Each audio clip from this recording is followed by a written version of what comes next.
Bintang tim nasional Jepang Keisuke Honda akhir pekan kemarin berkunjung ke Indonesia. Dalam kunjungannya itu, Honda menyempatkan diri untuk berbincang-bincang terkait rumor yang mengaitkan dirinya dengan Yo. Keisuke Honda, welcome to Indonesia. Yes, the man himself, Honda. Pemain Arigato. Jepang, Honda, Keisuke Honda, attacking midfielder.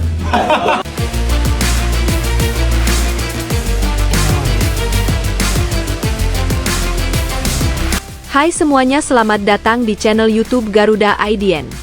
Berikut ini kami akan membagikan kumpulan berita timnas terbaru nih, diantaranya sebagai berikut.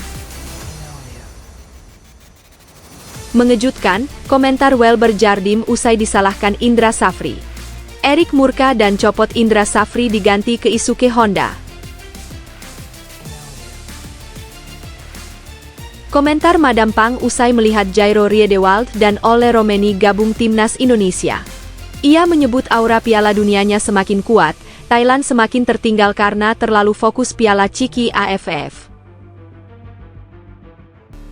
Mantap, Stefano Lillipali diminati klub Persebaya Surabaya meskipun usianya tak muda lagi. Terbukti bahwa pemain satu ini memang masih gacor dan layak untuk dipanggil lagi ke timnas Indonesia. Ex-pemain timnas, Greg Nwokolo, puji Shin Tae-yong yang bisa mendidik pemain timnas dengan disiplin. Greg juga meminta masyarakat Indonesia jangan pandang sebelah mata perjuangan Shin Tae-yong ini. Bukan main, Pascal Struijk lakukan tackle keras pada pemain muda Liverpool.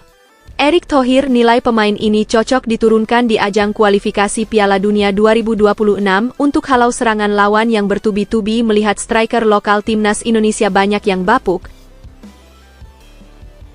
Namun sebelum lanjut ke pembahasannya, alangkah baiknya untuk tekan tombol like dan subscribe-nya ya guys. Jika sudah, mari kita lanjut.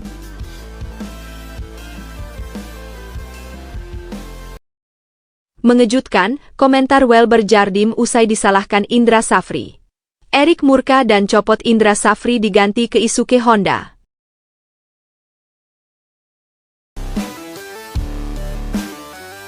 Timnas Indonesia U20 baru saja dipersiapkan untuk menghadapi turnamen Piala Asia. Mereka tergabung dalam satu grup yang cukup menantang, di mana setiap laga akan menjadi ujian besar bagi para pemain muda Garuda. Namun, sebuah insiden mengejutkan terjadi setelah pertandingan terakhir yang berakhir dengan kekalahan. Pelatih Indra Safri yang seharusnya memberikan dukungan kepada pemain, justru mengambil langkah yang tidak profesional dengan menyalahkan salah satu pemain, Welber, yang gagal mengeksekusi penalti di akhir pertandingan. Padahal, jika kita melihat secara keseluruhan, kontribusi Welber sepanjang 90 menit pertandingan sangat berharga bagi tim. Ia berjuang keras di lapangan, memberikan usaha maksimal di setiap kesempatan. Sepak bola memang permainan yang penuh dengan ketidakpastian, dan satu momen seperti kegagalan penalti bisa terjadi pada siapa saja. Sayangnya, Indra memilih untuk mengalihkan tanggung jawabnya dan tidak melihat gambaran besar tentang usaha seluruh tim dalam pertandingan tersebut. Tindakan ini justru menjadi sorotan, mengingat seorang pelatih seharusnya menjadi pemimpin yang memberi motivasi kepada pemain, bukan mencari kambing hitam.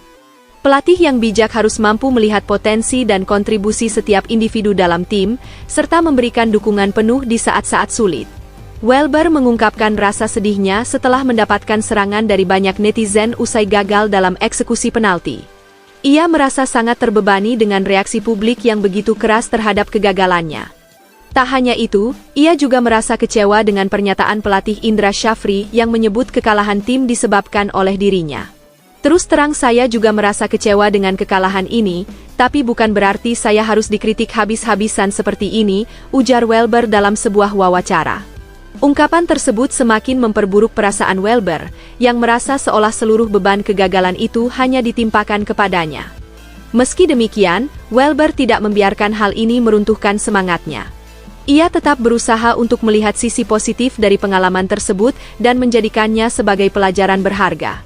Dengan tekad yang kuat, Welber berjanji untuk terus berkembang dan memberikan yang terbaik di laga-laga selanjutnya. Ia meyakini bahwa kegagalan adalah bagian dari proses, dan setiap pemain pasti pernah menghadapi momen sulit dalam perjalanan karir mereka. Di sisi lain, Erick Thohir sebagai orang yang bertanggung jawab atas kemajuan sepak bola Indonesia turut merasakan kekecewaan.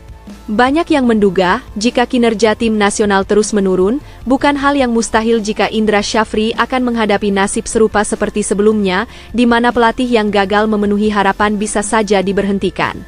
Erick tentu tidak ingin menjadi sasaran kritik dalam ajang Piala Asia mendatang, terutama jika hasil yang didapatkan tidak memuaskan. Salah satu rumor yang berkembang belakangan ini adalah kemungkinan Keisuke Honda untuk menggantikan Indra sebagai pelatih. Mantan pemain timnas Jepang yang juga pernah menjadi pelatih ini dinilai pantas gantikan sosok Indra. Keisuke Honda dulunya merupakan salah satu pemain andalan Jepang. Setelah pensiun dari karir internasionalnya, Honda sempat menjabat jadi pelatih Kamboja. Tak hanya di timnas, karir Keisuke Honda juga mentereng di level klub. Dia pernah bergabung dengan klub raksasa Italia, AC Milan. Banyak yang melihat bahwa Honda memiliki pengalaman yang cukup, baik sebagai pemain top dunia maupun pelatih yang berkarir di beberapa tim. Statistik kepelatihannya menunjukkan bahwa Honda mampu membawa perubahan di tim-tim yang ia latih, dengan pendekatan yang segar dan inovatif. Namun, apakah keputusan mengganti pelatih saat ini adalah langkah yang tepat? Jika dilihat dari sisi profesionalisme dan ambisi untuk meningkatkan kualitas tim, mengganti pelatih bisa menjadi solusi. Perubahan besar seperti ini memang membawa tantangan tersendiri, terutama dalam adaptasi dan transisi gaya permainan. Namun, Keisuke Honda memiliki potensi besar untuk membawa angin segar, tetapi tentunya ada banyak pertimbangan matang yang harus dilakukan sebelum langkah itu diambil. Bagaimanapun, tim nasional membutuhkan kestabilan dan pengembangan berkelanjutan agar bisa bersaing di level internasional. Komentar Madam Pang usai melihat Jairo Riedewald dan Ole Romeni gabung timnas Indonesia. Ia menyebut aura Piala Dunianya semakin kuat, Thailand semakin tertinggal karena terlalu fokus Piala Ciki AFF. Saat ini, tim nasional Indonesia tengah menjalani fase ketiga kualifikasi Piala Dunia. Setelah meraih kemenangan penting atas Arab Saudi, skuad Garuda kini siap menghadapi pertandingan besar berikutnya melawan Australia dalam waktu dekat. Laga ini diprediksi akan menjadi ujian berat bagi anak-anak asuh pelatih Patrick Kluivert, mengingat kekuatan tim lawan yang tak bisa dipandang sebelah mata. Sementara itu, ada kabar baik mengenai dua pemain yang dipastikan akan segera memperkuat timnas Indonesia. Ole Romeni dan Jairo Riedewald, dua nama yang telah menunjukkan potensi besar, dipastikan akan segera menyelesaikan proses naturalisasi mereka. Menurut informasi yang beredar, keduanya akan resmi menjadi warga negara Indonesia pada akhir Januari atau awal Februari mendatang. Dengan masuknya kedua pemain tersebut, pelatih dan tim tentu semakin optimis menghadapi laga-laga berat yang akan datang. Keputusan untuk menambah kekuatan melalui naturalisasi ini diharapkan dapat memberikan dampak positif dalam meningkatkan kualitas permainan timnas.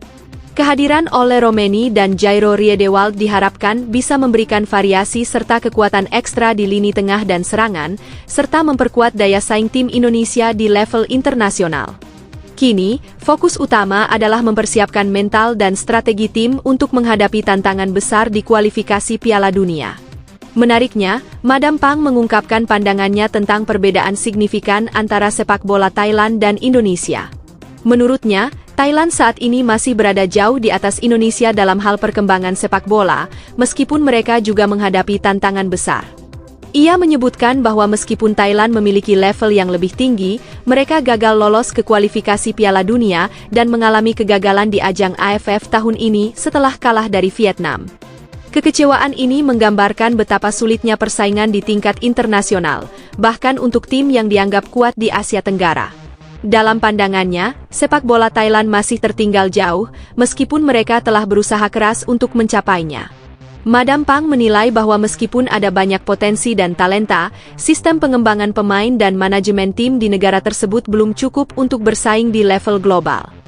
Hal ini menunjukkan bahwa meskipun Thailand memiliki reputasi sebagai salah satu kekuatan sepak bola di Asia Tenggara, mereka juga menghadapi tantangan yang tidak kalah besar dalam berkompetisi di panggung internasional. Sebagai contoh, kegagalan mereka di ajang-ajang besar seperti AFF dan kualifikasi Piala Dunia menunjukkan bahwa perjalanan mereka masih panjang untuk mencapai kesuksesan yang lebih besar. Di sisi lain, harapan timnas Indonesia untuk lolos ke Piala Dunia masih sangat terbuka lebar. Saat ini, posisi mereka berada di peringkat ketiga dalam grup C kualifikasi, yang berarti mereka memiliki peluang untuk melangkah lebih jauh. Meskipun jika gagal meraih peringkat kedua di grup, Indonesia tetap memiliki kesempatan untuk lolos jika berada di peringkat ketiga atau keempat. Dengan peringkat tersebut, Indonesia bisa melaju ke ronde keempat kualifikasi Piala Dunia, yang semakin mendekatkan mereka pada impian besar. Dengan kondisi ini, bisa disimpulkan bahwa peluang Indonesia untuk mencapai Piala Dunia tetap sangat terjaga. Meski ada banyak rintangan di sepanjang jalan, peluang yang ada memberikan optimisme bagi para penggemar dan tim itu sendiri. Menyoal pertanyaan mengenai kebanggaan terhadap timnas Indonesia, tentu saja ini menjadi momen yang membanggakan jika Indonesia berhasil lolos ke Piala Dunia. Bahkan jika timnas lebih fokus pada pencapaian kualifikasi ketimbang meraih gelar di AFF, pencapaian besar seperti ini akan tetap membuat banyak orang bangga. Jika mereka berhasil melaju ke Piala Dunia, itu akan menjadi bukti nyata bahwa usaha keras dan tekad yang kuat dapat mengantarkan Indonesia ke level yang lebih tinggi dalam dunia sepak bola internasional. Untuk itu, mari kita doakan ya guys agar timnas Indonesia bisa lolos ke fase berikutnya di kualifikasi Piala Dunia, hingga bisa tembus ke Piala Dunia 2026 untuk kali pertama. Mantap, Stefano Lillipali diminati klub Persebaya Surabaya meskipun usianya tak muda lagi. Terbukti bahwa pemain satu ini memang masih gacor dan layak untuk dipanggil lagi ke timnas Indonesia. Stefano Lillipali, pemain berpengalaman dengan 2 gelar juara Liga Indonesia, disebut-sebut menjadi target utama Persebaya Surabaya dalam bursa transfer paruh musim Liga 1 musim ini. Langkah ini dianggap strategis untuk memperkuat skuad Bajul Ijo yang kini memimpin klasemen sementara dengan raihan 37 poin dari 16 pertandingan. Posisi Persebaya sebagai pemuncak klasemen memang menjanjikan peluang besar untuk meraih gelar juara musim ini. Namun, persaingan ketat dengan Persib Bandung masih menjadi ancaman. Maung Bandung hanya tertinggal 2 poin dan memiliki 1 laga tunda, yang berarti peluang mereka untuk merebut posisi puncak tetap terbuka lebar. Demi menjaga konsistensi dan memperkokoh skuad, Persebaya dikabarkan serius mengincar nama-nama besar, salah satunya adalah Lillipali. Pemain yang akrab disapa Vano ini dianggap sebagai solusi ideal untuk menambah daya gedor di lini serang Persebaya. Rumor transfer Lillipali pun ramai dibicarakan di berbagai media sosial. Meski demikian, mendatangkan Lillipali bukanlah perkara mudah. Pemain 34 tahun ini baru saja memperpanjang kontrak dengan Borneo FC hingga 2026 dan masih menjadi andalan utama Pesut Etam. Sebagai kapten tim, Vano selalu tampil dalam 16 pertandingan Borneo musim ini, meskipun perannya lebih sering dibatasi tidak bermain penuh 90 menit. Produktivitas Lillipali musim ini memang mengalami penurunan, hanya mencatatkan 2 gol dan 4 assist. Torehan ini jauh dari pencapaiannya di musim sebelumnya, di mana ia berhasil mencetak 11 gol dan 17 assist dari 31 pertandingan. Meski begitu, pengalaman dan kemampuannya masih menjadi aset berharga bagi klub manapun, termasuk Persebaya. Jika transfer ini terwujud, Lillipali bisa menjadi pelapis yang ideal bagi Bruno Moreira, pemain andalan Persebaya yang selama ini selalu bermain penuh. Langkah ini sejalan dengan pernyataan CEO Persebaya, Azrul Ananda, yang menegaskan tidak akan merekrut pemain asing pada putaran kedua. Lillipali, dengan kualitasnya yang selevel pemain asing, dianggap sebagai opsi terbaik untuk memperkuat tim tanpa melanggar kebijakan tersebut. Dengan segala dinamika ini, kedatangan Vano di Surabaya bukan hanya akan meningkatkan kedalaman skuad Bajul Ijo, tetapi juga memberikan opsi taktik yang lebih variatif bagi pelatih. Transfer ini bisa menjadi salah satu langkah penting dalam perjalanan Persebaya menuju gelar juara musim ini. Ex-pemain timnas, Greg Nwokolo, puji Shin Tae-yong yang bisa mendidik pemain timnas dengan disiplin. Greg juga meminta masyarakat Indonesia jangan pandang sebelah mata perjuangan Shin Tae-yong ini. Mantan striker timnas Indonesia, Greg Nwokolo, memberikan pandangannya terkait perbedaan etos kerja para pemain di era dirinya bermain dengan zaman kepelatihan Shin Tae-yong. Greg, yang merupakan pemain naturalisasi dari Nigeria dan sempat menjadi andalan skuad Garuda, menilai ada perubahan besar dalam pola kerja dan sikap pemain timnas Indonesia dari waktu ke waktu. Menurut Greg, di masanya, para pemain timnas Indonesia cenderung kurang disiplin. Ia menggambarkan bahwa banyak pemain yang terlalu dimanjakan, bahkan kerap kali pelatih tidak memiliki kekuatan penuh dalam mengendalikan tim. Hal ini disebabkan adanya intervensi dari federasi yang memungkinkan pelatih dicopot jika terjadi konflik dengan pemain.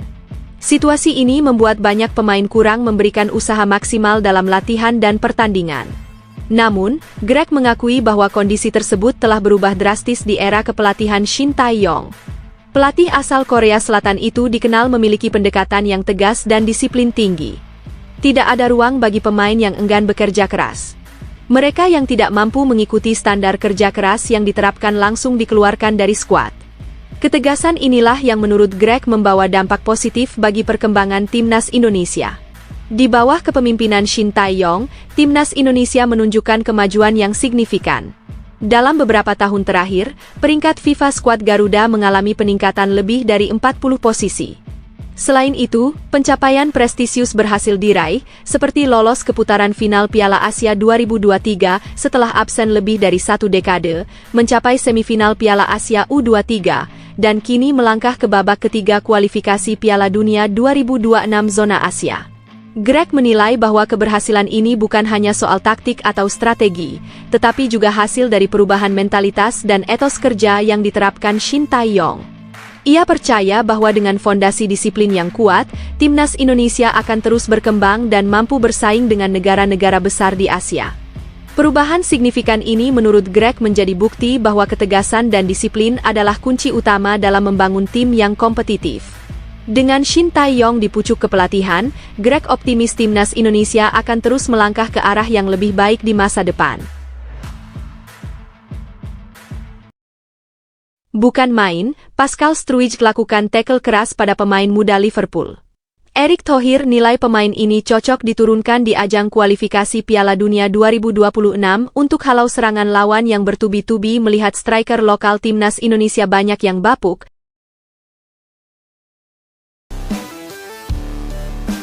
Pemain keturunan Indonesia yang kini berkarir di Liga Inggris, Pascal Struijk, kembali menjadi sorotan publik, namun kali ini bukan karena kabar transfer atau panggilan dari timnas Indonesia. Pascal justru menjadi perbincangan hangat setelah insiden kontroversial yang terjadi dalam pertandingan Leeds United melawan Liverpool. Dalam pertandingan yang digelar di Stadion Elland Road pada awal September lalu, Pascal Struijk terlibat dalam sebuah tackle terhadap pemain muda Liverpool, Harvey Elliott, yang mencoba menyerang ke daerah pertahanan Leeds United. Pada menit ke-57, meskipun kejadian ini menyebabkan Harvey Elliott mengalami cedera, tapi satu poin yang perlu digarisbawahi adalah aksi cekatan Pascal Struijk dalam mengamankan daerah pertahanan sendiri. Pemain satu ini memang dikenal sebagai bek andalan Leeds United, bahkan dia sempat didapuk sebagai kapten tim saat kapten utama absen karena cedera. Pascal Struijk pertama kali bergabung dengan Leeds United pada awal tahun 2020. Di paruh musim pertamanya, ia tampil dalam 5 pertandingan, mengumpulkan total 216 menit bermain. Pada musim 2020-2021, Struijk berkompetisi di berbagai ajang, termasuk Premier League, FA Cup, dan Carabao Cup. Ia mencatatkan 29 penampilan dan berhasil mencetak 1 gol. Musim berikutnya, yakni 2021-2022, Struijk fokus di Premier League dan Carabao Cup, di mana ia tampil sebanyak 31 kali dan kembali mencetak 1 gol. Pada musim berikutnya, performanya semakin meningkat, di mana ia bermain dalam 31 pertandingan dan mencetak 2 gol, serta memberikan 1 assist. Meskipun Leeds mengalami penurunan ke divisi kedua Liga Inggris, kemampuan Struijk tetap terjaga. Di musim lalu, ia tampil 25 kali di Carabao Cup dan Championship, mencetak 5 gol yang menunjukkan kontribusinya yang signifikan bagi tim. Saat ini, Struijk telah bermain sebanyak 11 kali dengan mencetak 2 gol, terus menunjukkan dedikasi dan potensi besar yang dimilikinya di lapangan. Dengan penampilannya yang impresif di klub, tak heran jika PSSI sangat mengincar pemain ini untuk menjaga lini pertahanan bersama dengan pemain-pemain naturalisasi yang lain. legenda timnas Indonesia Christian Gonzalez bersedia dipanggil untuk kualifikasi Piala Dunia 2026. Dengan ini, Shin Tae-yong berpotensi panggil striker gacor tersebut. Christian Gonzalez, mantan striker andalan timnas Indonesia, baru-baru ini memberikan isyarat bahwa dirinya siap membantu skuad Garuda sebagai pelatih penyerang. Pria yang akrab disapa El Loco ini mengaku prihatin melihat produktivitas lini depan timnas Indonesia, terutama di ajang internasional seperti kualifikasi Piala Dunia 2026 dan Piala AFF 2024. Di babak ketiga kualifikasi Piala Dunia 2026 zona Asia, dari 6 gol yang dicetak timnas Indonesia, hanya 2 yang berasal dari penyerang, yaitu Ragnar Oratmangoen dan Rafael Struwy. Hal ini juga memperlihatkan bagaimana minimnya kontribusi para striker lokal. Gonzalez menilai striker lokal banyak yang kurang tajam dan tidak memiliki insting menciptakan gol yang tepat. Kondisi ini semakin terlihat jelas di Piala AFF 2024, di mana dari 4 gol yang tercipta dalam 4 pertandingan, semuanya dihasilkan oleh bek, bukan striker. Melihat situasi ini, Gonzalez menyampaikan kesiapannya melalui unggahan Ketua Umum PSSI, Erick Thohir, bahwa ia bersedia menjadi pelatih penyerang untuk timnas Indonesia. Sebagai salah satu penyerang terbaik yang pernah merumput di Indonesia, Gonzalez memiliki rekam jejak yang luar biasa selama berkarir. Ia tercatat 3 kali menjadi top skor Liga Indonesia pada musim 2005 hingga 2008. Ia juga sukses membawa Persik Kediri meraih gelar juara Liga Indonesia pada 2006. Kehadirannya sebagai pelatih penyerang bisa menjadi solusi untuk meningkatkan ketajaman lini depan timnas Indonesia. Dengan pengalamannya mencetak banyak gol dan pemahaman taktik di kotak penalti, Gonzalez diyakini mampu memberikan pelatihan khusus yang fokus pada penyelesaian akhir dan strategi menyerang. Apalagi, saat ini timnas Indonesia membutuhkan sosok yang mampu membimbing para penyerang muda seperti Hoki Caraka, Ramadan Sananta, dan Jens Rafe. Bagi Gonzalez, membantu timnas Indonesia bukan hanya sekadar peran profesional, tetapi juga bentuk cinta kepada negeri yang telah memberinya tempat sebagai salah satu legenda sepak bola nasional. Jika benar-benar diberi kesempatan, ia bertekad membangun lini serang yang lebih tajam dan efektif, demi meningkatkan peluang timnas Indonesia lolos ke Piala Dunia 2026. Dukungan penuh dari PSSI dan Shin Tae-yong tentu akan menjadi kunci agar inisiatif ini bisa segera terrealisasi dan membawa perubahan positif bagi sepak bola tanah air. Yes, PSSI jamin masa depan Matthew Baker di timnas Indonesia. Bek muda berbakat ini bakal cepat promosi ke timnas senior.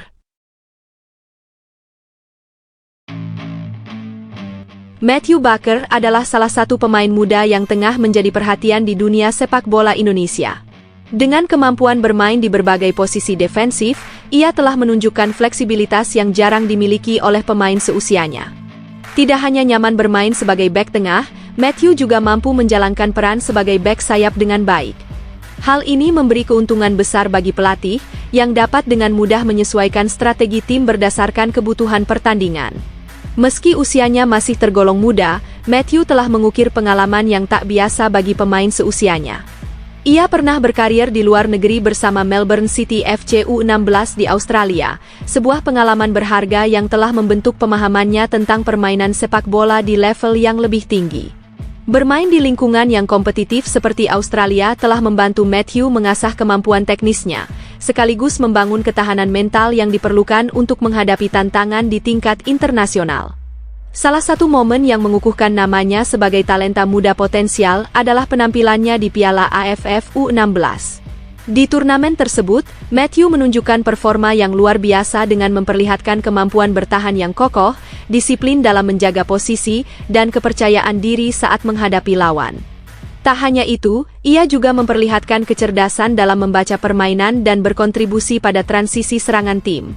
Penampilan impresifnya itu membuat banyak pihak yakin bahwa Matthew memiliki masa depan cerah sebagai salah satu pemain kunci timnas Indonesia. Kemampuan Matthew dalam bertahan, ditambah dengan versatilitasnya untuk bermain di beberapa posisi, menjadikannya aset yang sangat berharga bagi skuad Garuda. Ia tak hanya dapat diandalkan sebagai pemain inti di lini belakang, tetapi juga mampu memberikan kedalaman skuad yang penting dalam turnamen-turnamen besar. Dengan pengalamannya yang terus bertambah, Matthew Bakker diproyeksikan untuk menjadi salah satu tulang punggung timnas Indonesia di masa depan.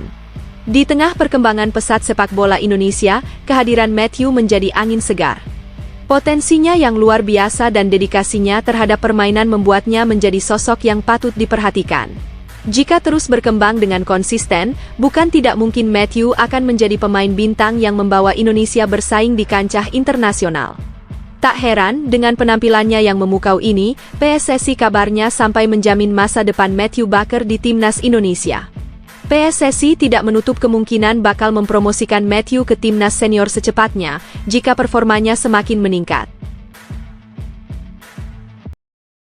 Tak pernah diturunkan jadi starter di Suwon FC, Pratama Arhan justru jadi pemain timnas yang paling sering tampil.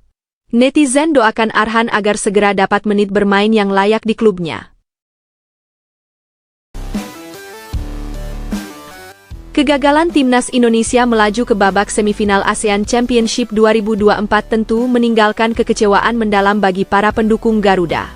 Kekalahan ini menjadi yang pertama sejak terakhir kali tim gagal di fase grup pada edisi 2026. Setelah mencatatkan peningkatan di edisi 2026, penurunan performa dalam 2 turnamen terakhir menjadi sorotan, terutama karena harapan besar terhadap skuad asuhan Shin Tae-yong. Namun, di tengah kekecewaan, ada kabar baik yang datang dari bek andalan timnas Indonesia, Pratama Arhan. Pemain yang kini berkarir di Liga Korea Selatan bersama Suwon FC tersebut berhasil menorehkan rekor luar biasa dengan mencatatkan 50 penampilan untuk timnas senior. Catatan ini menjadikannya pemain dengan jumlah caps terbanyak di era kepelatihan Shin Tae-yong, sebuah pencapaian yang patut diapresiasi. Pratama Arhan mulai debutnya di timnas Indonesia pada 2021 dan sejak saat itu menjadi pilihan utama di posisi bek kiri. Dikenal dengan kemampuan lemparan ke dalam jarak jauh yang kerap mengancam pertahanan lawan, Arhan telah mencetak 3 gol untuk Garuda. Performa konsistennya di level internasional menunjukkan dedikasi dan kerja keras yang luar biasa. Namun, karir Pratama Arhan di luar negeri tak seindah perjalanannya bersama timnas. Setelah pindah ke Suwon FC pada awal 2024, ia hanya mencatatkan 2 kali penampilan hingga saat ini. Kondisi ini memunculkan anggapan bahwa Arhan menjadi salah satu pemain Indonesia yang kurang beruntung di level klub. Sebelumnya, saat membela Tokyo Verdy di Liga Jepang, ia juga menghadapi tantangan serupa. Dalam 2 tahun karirnya di Jepang, pemain jebolan Akademi PSIS Semarang ini hanya diberi kesempatan bermain sebanyak 4 kali di liga reguler. Meski begitu, kegigihan Pratama Arhan patut diacungi jempol. Bermain di luar negeri memberikan pengalaman dan tantangan berbeda, yang tentunya menjadi modal berharga untuk pengembangan karirnya. Walaupun perjalanan di klub belum seindah kisahnya di timnas, Arhan tetap menjadi sosok inspiratif bagi pemain muda Indonesia yang bermimpi menembus liga internasional. Kedepannya, Arhan diharapkan mampu mengatasi rintangan dan kembali menemukan performa terbaiknya, baik di level klub maupun bersama Garuda di kancah internasional.